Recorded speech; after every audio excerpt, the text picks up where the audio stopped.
Hello tout le monde et bienvenue dans ce nouveau vlog. Vous allez entendre du bruit parce qu'au moment où j'appuie sur ce bouton, là, derrière, ils font des travaux. Voilà. Donc aujourd'hui je vous retrouve, je ne suis pas maquillée, j'ai le nez tout rouge parce que j'ai chopé des coups de soleil, j'en ai attrapé plein les épaules hier, regardez, je suis en mode écrevisse, c'est la vie. Mais je sais, le soleil c'est pas bon, j'avais protégé mes enfants, sauf que moi j'étais sous un parasol, je me suis dit je mets pas de crème et au bout d'une heure ou deux, j'ai commencé à sentir mes épaules me piquer. Et là, eh bien, je regarde, parasol, le soleil l'avait tourné, pas le parasol, mais le soleil avait tourné, du coup j'étais en train de cramer. Mais c'était trop tard. Donc aujourd'hui je vous retrouve dans ce vlog, j'ai décidé de me préparer avec vous parce que j'ai quelques petits sujets à aborder. Et c'est pas des avis hein, que je veux même pas que vous commentez sur le sujet, j'ai juste envie de parler de choses et d'autres. Alors je vais commencer par reprendre mes petites lingettes démaquillantes dans ce joli petit pochon. Hop hop hop, enfin c'est pas des lingettes démaquillantes, hein. C'est des lingettes en coton réutilisable. Et je vais utiliser mon eau micellaire que je n'aime toujours pas.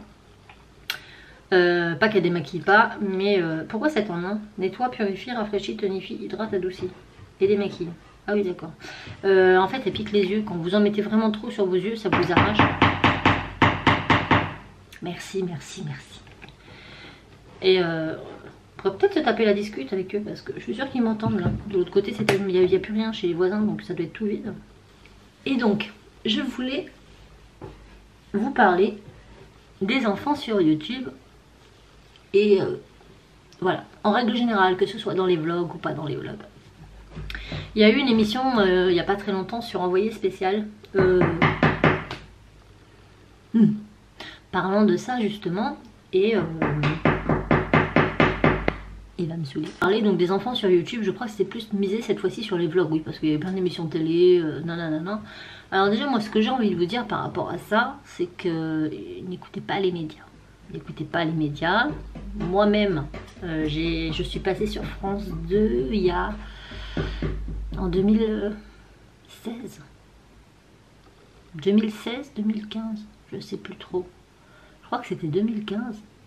Bref, j'étais passée sur France 2 et pour parler, voilà, des youtubeuses, nanana.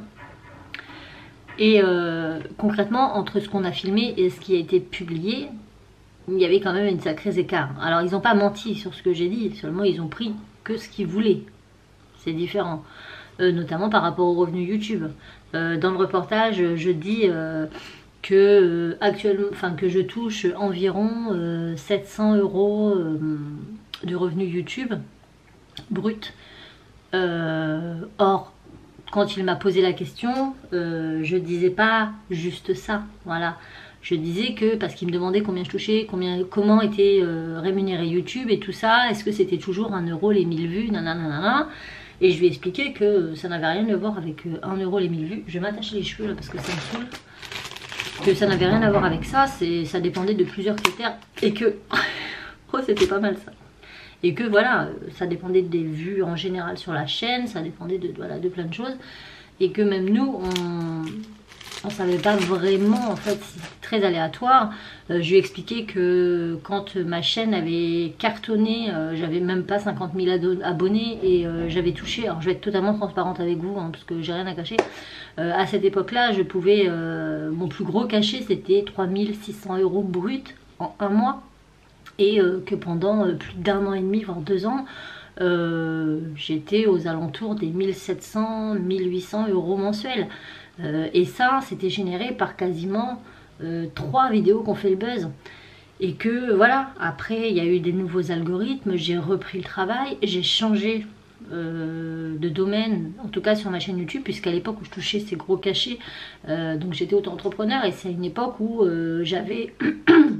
C'était parti des vidéos sur les élastiques, une qui avait notamment fait fureur. J'étais restée sur cette lancée pendant 1 an parce que ça me plaisait et au bout d'1 an ça m'a gonflé. Donc j'ai décidé, à mes risques et périls, de revenir à des choses que j'aimais, notamment la polymère, le scrap, tous les loisirs créatifs en général parce que je voulais pas être ciblée sur une chaîne élastique.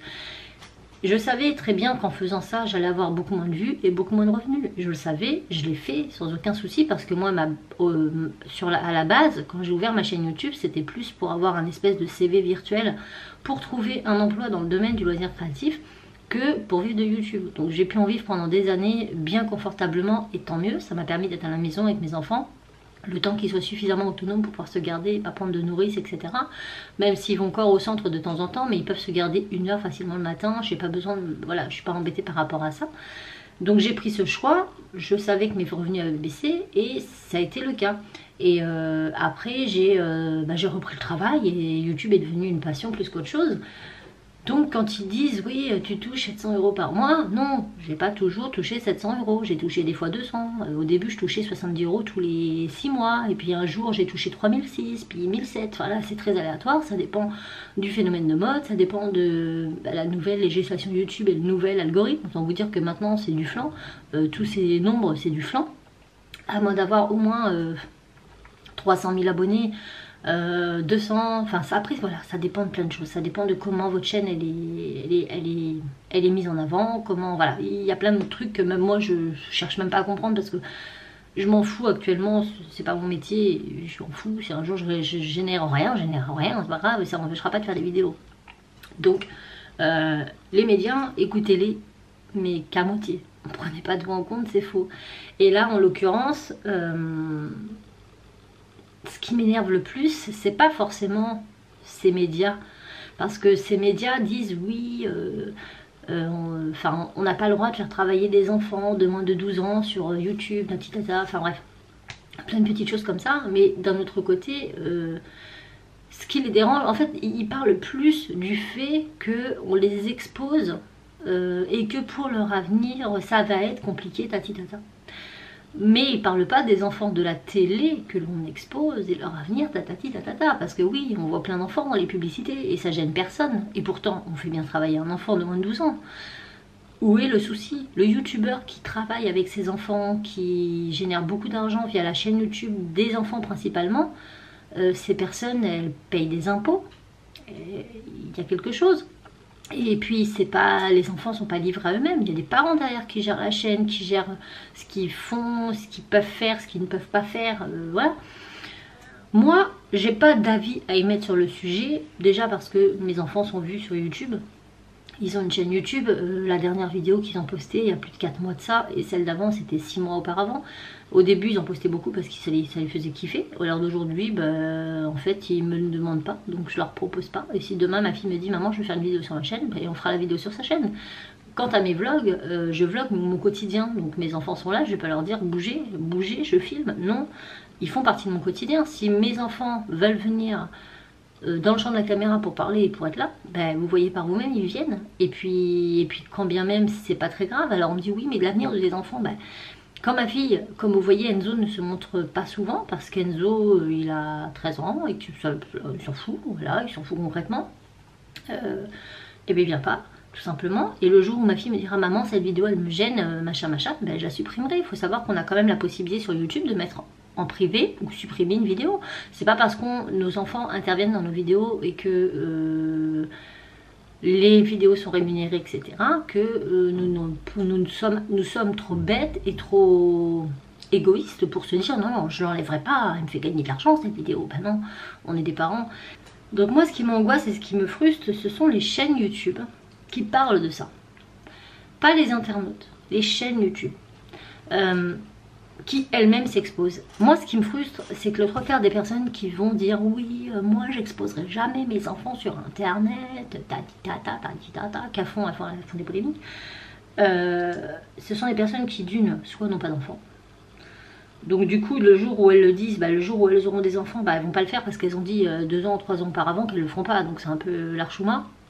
Donc elles ne le font pas, elles n'ont pas de gosses, elles savent pas ce que c'est, elles peuvent pas juger, elles peuvent pas juger un parent alors qu'elles-mêmes ne sont pas parents. Voilà, je veux dire, c'est pas parce qu'on expose nos enfants sur internet qu'on n'aime pas nos enfants, faut arrêter, faut arrêter. Attendez, parce que du coup moi si je me regarde dans le retour ça va pas être... Hop. Salut, panda. Donc déjà, ça m'énerve. Ça m'énerve. Après, ce qui m'énerve aussi, c'est qu'elles disent oui, les parents profitent en gros de leurs enfants pour se faire de l'argent. Mais elles-mêmes parlent de ces parents-là. On est d'accord. Et généralement, quand elles font une vidéo où elles en parlent, elles vont mettre en titre. Ah, j'ai le nez grave rouge. Elles vont mettre en titre. Vous voyez, un titre, les enfants de YouTube, les naninana. Donc en gros, elles profitent de ce qu'elles critiquent ces parents-là, enfin de ce que font ces parents-là, pour se faire elles-mêmes du buzz. Moi, c'est comme ça que je vois la chose. Là, par exemple, vous voyez, j'en parle, mais il n'y aura pas ça dans mon titre.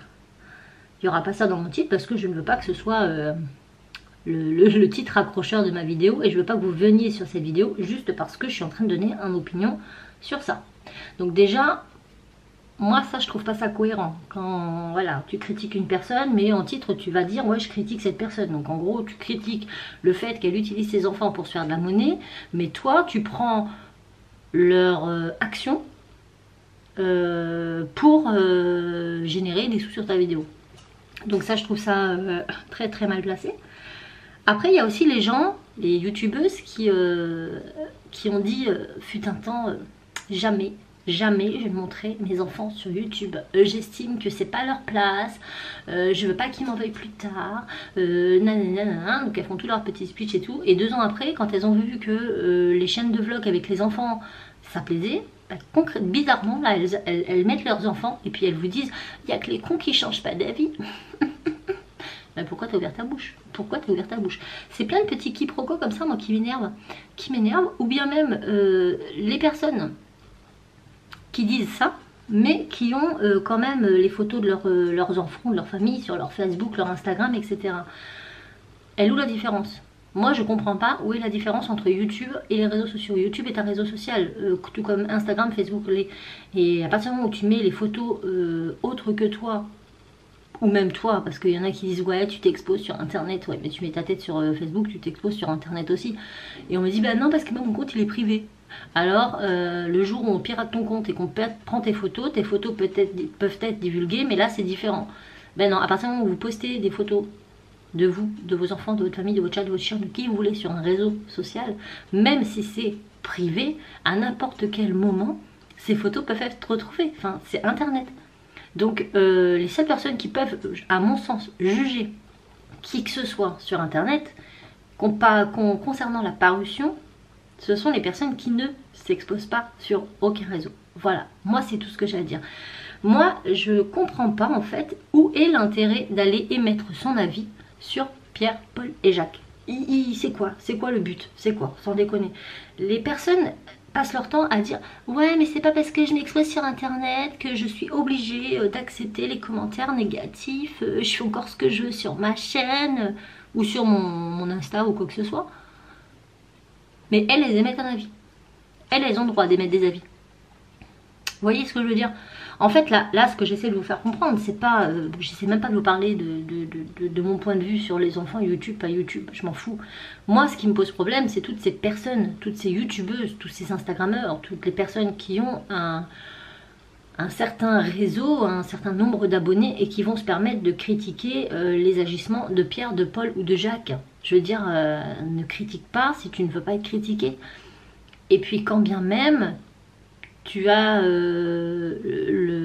comment dire, si quand bien même tu acceptes les critiques et tu dis oui bah moi je m'en fous, vous pouvez dire ce que vous voulez, nanana, tu n'as pas à émettre de jugement. Peu importe, tu ne connais pas les gens, tu ne sais pas ce qu'ils font derrière la caméra, je veux dire.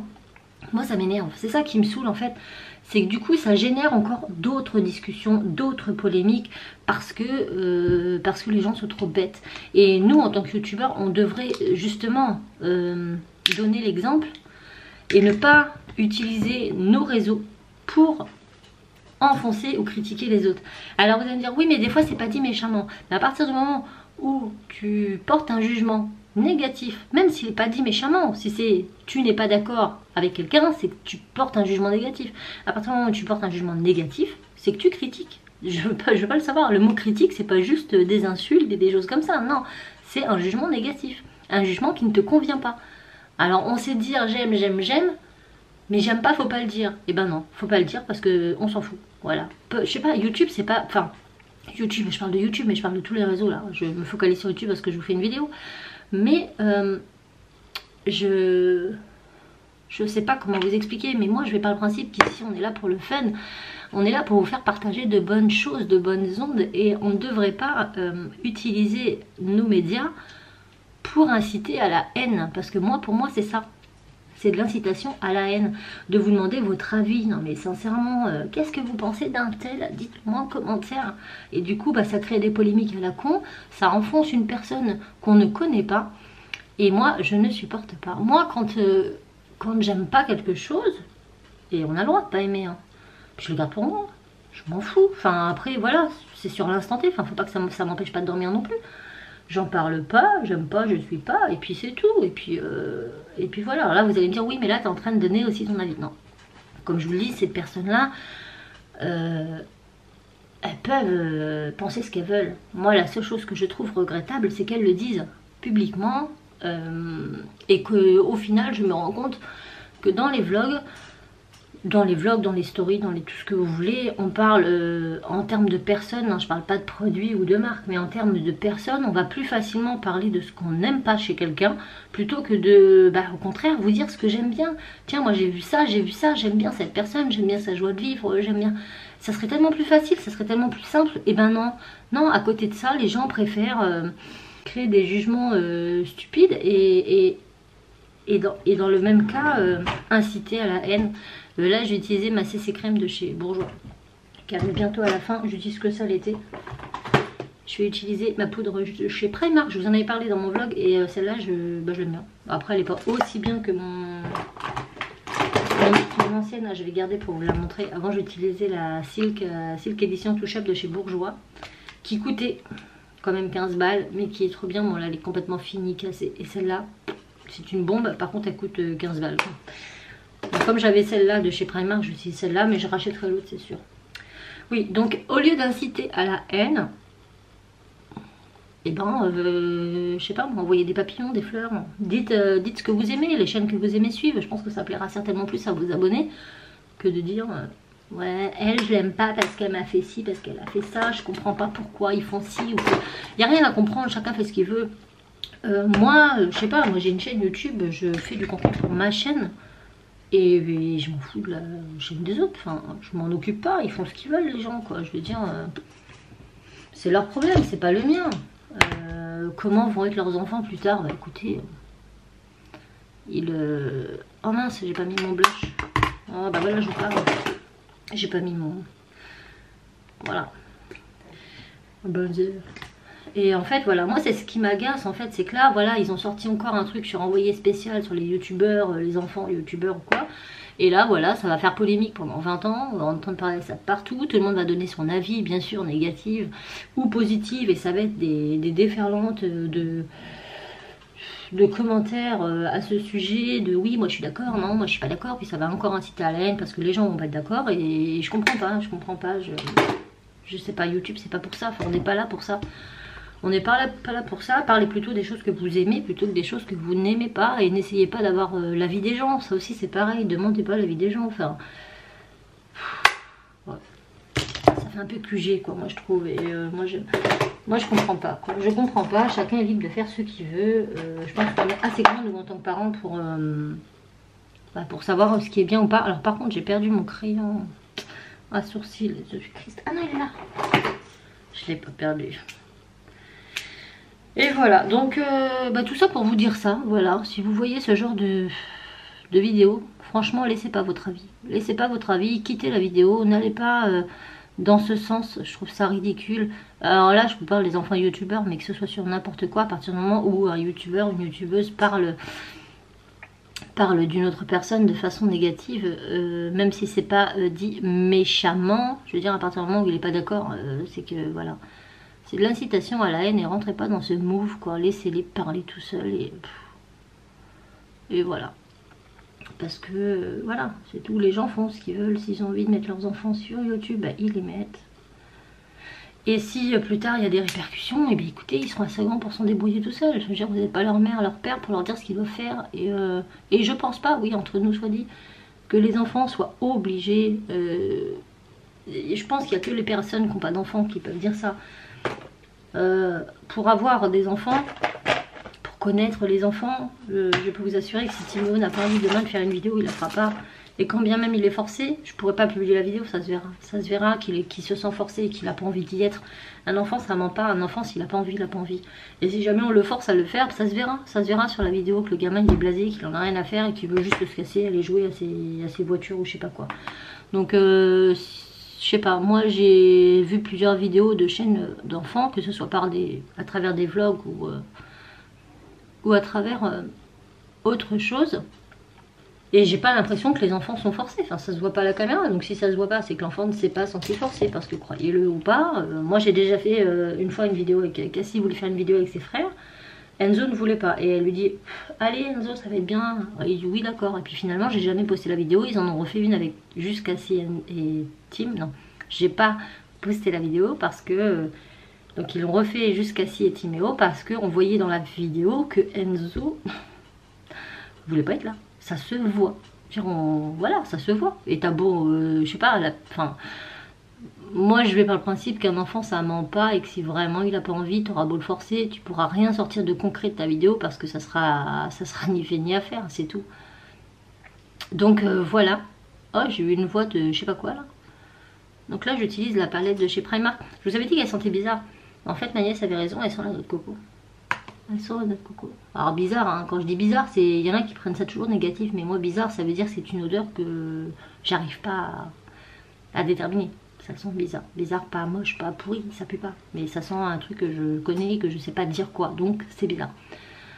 Donc voilà, moi je vais par principe que le mieux c'est de ne pas parler des gens. Je suis d'autres chaînes YouTube comme Juliana et Julien qui ne montrent pas leurs filles, elles les floutent.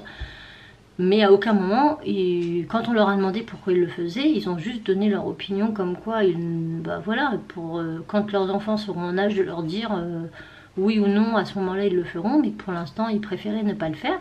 Et bah là j'ai trouvé ça humble parce que ils ont dit leur vrai point de vue, mais ils n'ont pas dit ah non, enfin ils ont pas dénigré quelqu'un d'autre en disant leur phrase. Je sais pas si je m'explique bien. Moi c'est ça qui me pose problème. Tu as le droit de ne pas vouloir. Tu as le droit, on te pose la question, bah tu réponds. Mais c'est pas une raison pour répondre en enfonçant d'autres youtubeurs qui le font. Moi c'est surtout ça qui me pose problème. Parce que, et comme ils l'ont dit, ils n'ont jamais dit qu'ils ne le feront jamais. Parce que pour l'instant, tant que l'enfant n'est pas en âge de le dire, ils ne le font pas. Si un jour leur enfant leur dit je veux, ils le feront. Voilà, et ça je trouve ça plus intelligent. Ils n'incitent pas à la haine, ils donnent juste, voilà, leur point de vue. Chacun est libre de faire ce qu'il veut et c'est tout. Voilà, donc ça c'était ce que j'avais à vous dire. Et je ne demande pas d'avis sur le sujet, bien sûr, je ne veux pas de polémique, je vous donne juste le mien. Moi je n'aimerais pas qu'on vienne critiquer ma chaîne, ma façon de faire à longueur de temps, ça me saoulerait, je pense que vous aussi ça vous saoulerait, donc il n'y a pas de raison que je le fasse, c'est tout. Chacun fait ce qu'il veut dans la mesure où il respecte son prochain. Voilà. Et voilà. Donc, mais je crois que c'est devenu un phénomène de mode en ce moment. De toutes les chaînes concurrentes, elles se tirent toutes dans les pattes. Enfin, je vois pas l'intérêt. Je vois pas l'intérêt. On est sur YouTube pourquoi? Pour faire du buzz ou pour alimenter notre chaîne et enfin, donner un contenu à notre communauté. Voilà. Sinon, hop. Bon voilà, ça c'est 10 EV, on n'en parle plus. Qu'est-ce que je voulais d'autre vous dire? Je sais plus. Ah si, vendredi dernier. C'est vendredi. Oui, c'est vendredi. J'ai visité l'usine Collart, je vous en avais parlé avec le boulot. Donc Collart. Oh, par contre, ça chute. Mais elle est bien pour 6 €, franchement, voilà. Hop. Donc j'ai visité l'usine Collart et en fait c'était trop bien. C'était trop bien. Donc qu'est-ce que l'usine Collart? Qu'est-ce que Collart? Collart c'est un groupe en fait.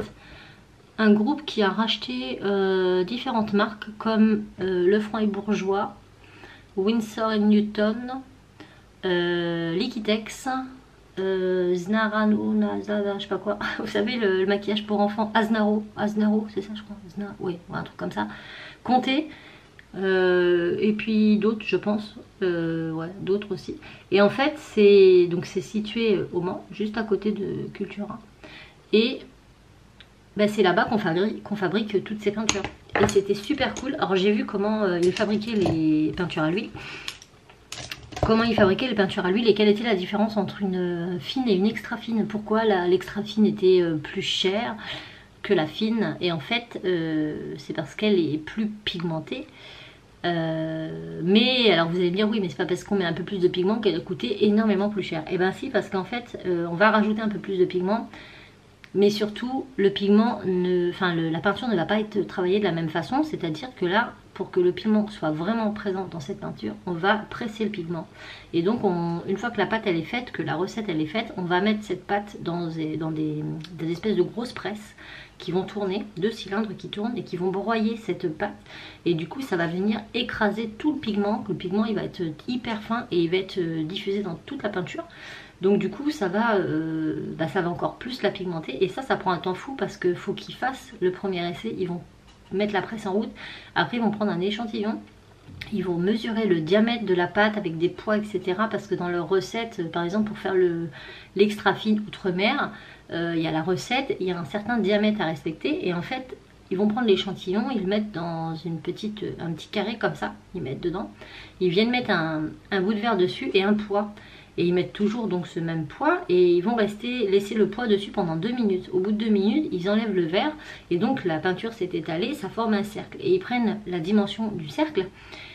Et si le cercle n'a pas le même diamètre que dans la recette, si par exemple il est plus grand que dans la recette, ça veut dire que la peinture est trop fine et trop liquide. Donc il va falloir rajouter des éléments pour l'épaissir et qu'elle soit identique à la recette de base. Enfin c'est vraiment voilà. Après ils font des tests couleurs, voir si elle est plus claire, plus foncée. Donc si c'est plus clair et plus foncé, c'est qu'il manque ou qu'il faut en rajouter. Enfin c'est hyper c'est beaucoup de travail, beaucoup de travail pour une couleur. Après une fois que la recette elle est parfaite, et bien là c'est bon, ça part en tube et ils font je sais pas combien de litres. Ça doit être 200 litres pour l'extra fine. Et avec 200 litres vous remplissez beaucoup de tubes. Donc on a vu ça. On a vu la fabrication des petits godets aquarelles. Et pareil, je savais pas du tout que c'était comme ça que ça se faisait. Donc pareil, ça arrive sous forme de pâte. C'est mis dans des espèces de grands placards, réfrigérateurs ou je sais pas trop quoi. Et pour enlever toute l'humidité de la pâte. Et en fait la pâte elle va venir, ça va faire des espèces de plaques. Donc on forme une plaque qu'on va mettre dans cet endroit. Et cet endroit va absorber toute l'humidité de la pâte. Du coup la pâte elle va ressortir en bloc fin, mais dur et souple. Je sais pas comment, comme un bout, vous savez, une plaque de polymère très fine pré-cuite. Vous voyez comment c'est? Bah, ça va être à peu près pareil. Et après ça, on va mettre ça dans des machines, ça va passer dans des grosses extrudeuses et ça va sortir en plus en petits boudins comme ça, l'espèce de petit boudin que vous avez dans vos godets. Et après c'est coupé et c'est mis dans les godets. Et j'ai trouvé ça trop fun. Donc on a vu ça, on a vu toute leur production, comment ils faisaient les commandes. Enfin c'était vraiment très très enrichissant. Et après ça on a fait donc du coup voilà, on a été voir ça le matin et l'après-midi on a fait un atelier justement pour tester les différents liants additifs. Je sais plus. J'ai toujours du mal avec les termes employés dans le beurre. Attendez, parce que j'ai les petits livres. Oh, ça sent la peinture à l'huile, mais fou, de fou. Les additifs. Voilà. Donc on a testé plein d'additifs différents. En fait, l'additif permet de donner une texture différente à votre huile. Avec certains additifs, vous allez pouvoir avoir parce que la peinture à l'huile, c'est assez épais, c'est assez dur à travailler. Et donc avec certains additifs comme le flamand, vous allez pouvoir, je crois que c'est le flamand, rendre votre peinture presque transparente, toute lisse, toute brillante, comme une laque. Avec d'autres, vous allez pouvoir l'épaissir pour qu'elle sèche plus vite. Avec d'autres, vous allez... Enfin, il y a plein de trucs. Donc j'ai eu mon petit tablier, le franc et bourgeois. J'étais trop contente, il est trop beau. Donc ça, c'est le nouveau logo, en fait, le franc bourgeois qui a été retravaillé. Parce qu'ils ont retravaillé leur peinture à l'huile. Parce que certaines avaient des composants pas très clean. Et du coup, ils ont changé tout ça. Et l'après-midi, on a fait donc un atelier donc peinture pour tester ça. Et donc, on avait des toiles à faire. Est-ce que c'est sec ça? Alors, c'est très long à sécher l'huile, hein, faut savoir. Là, j'ai des endroits très secs parce que justement, j'ai utilisé des choses pour. Donc là, je pouvais tout faire sur un tableau. Mais moi, je mettais toutes ces couleurs sur un tableau. Je trouvais ça moche. Donc, il fallait utiliser le vert, le jaune, le rouge et le bleu. Avec à chaque fois différents additifs pour faire différents effets. Donc le premier que j'ai fait, c'est ça. Donc c'est totalement abstrait. Donc là, on voit que c'est très très sec avec des effets de pâte. Donc là, celle-ci, elle est travaillée au couteau principalement. Je sais pas si vous verrez bien. Vous voyez là le côté hyper brillant. Donc voilà. Donc c'est pas totalement sec. Et la deuxième, par contre, je pense qu'elle va pas être sec du tout parce que je sais plus quel additif j'avais utilisé, mais c'était pas un additif qui était fait pour sécher vite, mais qui était fait pour fluidifier le truc. Et je m'en mets partout encore. J'ai taché ma veste à cause de ça. Donc là, je vais pas la prendre à la main parce que clairement, je pense pas qu'elle soit sec. Oh, mais si, presque. Bon, écoutez. Donc là encore, deux additifs différents. Vous voyez? Et il y en a un qui fait que ma peinture... Oh, je pense pas que vous verrez bien. Si. Vous voyez mes feuilles, elles sont hyper brillantes. Alors que mon fond jaune est vachement mat. Et ben en fait, c'est parce que j'ai pas utilisé les mêmes additifs. J'ai pas mis de vernis et j'ai utilisé les mêmes huiles. C'est juste que j'ai pas mis le même additif dedans. Du coup, ça rend la texture et le rendu différent de la peinture à l'huile. Donc là, j'avais fait ça. Mais c'est pas fini parce qu'en fait, je pouvais utiliser que deux couleurs, le jaune et le vert. Et je pense qu'après, à l'acrylique, je vais refaire des feuilles de palme, tout ça dedans. Mais voilà, l'idée c'est des feuilles de palme, mais c'est pas fini en fait. Et en fait, je me suis amusée comme une enfant. Voilà. Donc ça, par contre, celle-là, je l'ai fait au pinceau.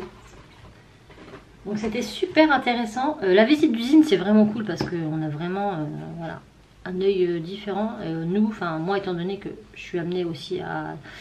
Le rayon Beaux-Arts n'est pas mon rayon, mais si on vient me demander et que ma collègue n'est pas là, je vais répondre. Donc je suis obligée de connaître un peu tous les produits de tout l'univers dans lequel je travaille.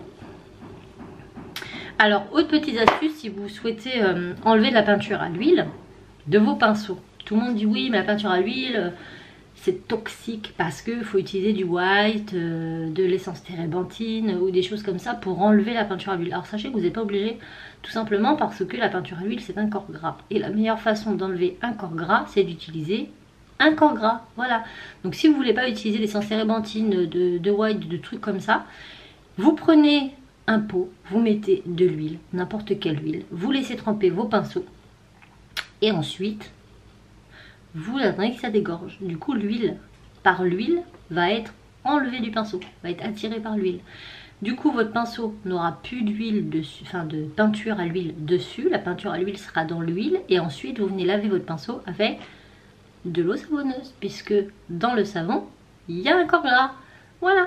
Et autre astuce pour vos mains, si vous mettez de l'essence, de l'huile partout, c'est ce que quand on peint avec la peinture à l'huile, on peint, on s'en colle partout.